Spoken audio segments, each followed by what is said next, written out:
ରୋହିତ ଏବଂ ଆତଙ୍କଭୂତ।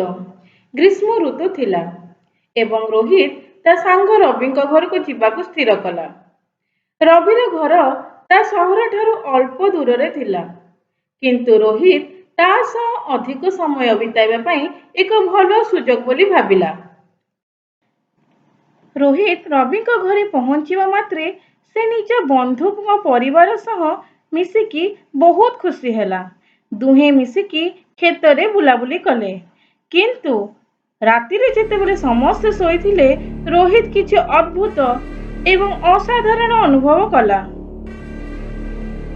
ରୋହିତ ଅନୁଭବ କଲେ ଯେ ତାଙ୍କ କୋଠରୀ ବାହାରେ କେହି କିଛି କହୁଛି, କିନ୍ତୁ ଯେତେବେଳେ ସେ ଦେଖିବା ପାଇଁ ବାହାରକୁ ଗଲା, ସେଠାରେ କେହି ନଥିଲେ। ସେ ଧୀରେ ଧୀରେ ଅସ୍ଥାୟୀ ଭାବରେ ଶୋଇବାକୁ ଚାଲିଗଲା।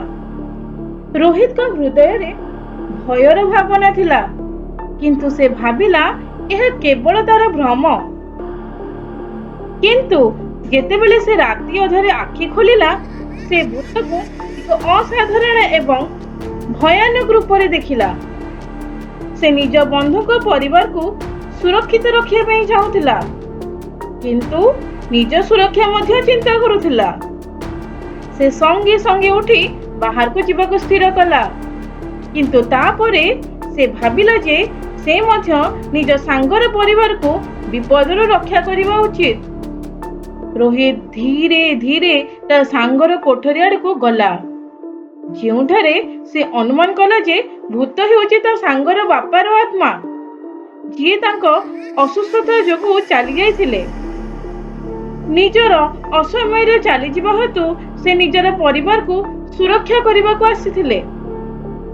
ରୋହିତ ଧୀରେ ଧୀରେ ସାଙ୍ଗକୁ ଉଠେଇ ତାକୁ ସବୁ କିଛି କହିଲା। ସେ ଏହା ତାଙ୍କ ବାପାଙ୍କୁ ବୁଝେଇକି ତାଙ୍କ ଆଶୀର୍ବାଦ ନେଇକି ତାଙ୍କୁ ଯିବାକୁ କହିଲା। ଏହି କାହାଣୀରୁ ଆମକୁ ଏହି ଶିକ୍ଷା ମିଳିଲା ଯେ ଆମକୁ ଆମର ଭୟର ସମ୍ମୁଖୀନ ହେବାକୁ ଏବଂ ଆମର ପ୍ରିୟ ଲୋକଙ୍କୁ ସୁରକ୍ଷା ଦେବାକୁ ଶିଖିବାକୁ ପଡ଼ିବ। ଯଦିଓ ଆମେ ଅସୁବିଧାର ସମ୍ମୁଖୀନ ହେଉ, ତଥାପି ଆମେ ପ୍ରତ୍ୟେକ ଅସୁବିଧାକୁ ଏକାଠି ଦୂର କରିବା ଆବଶ୍ୟକ।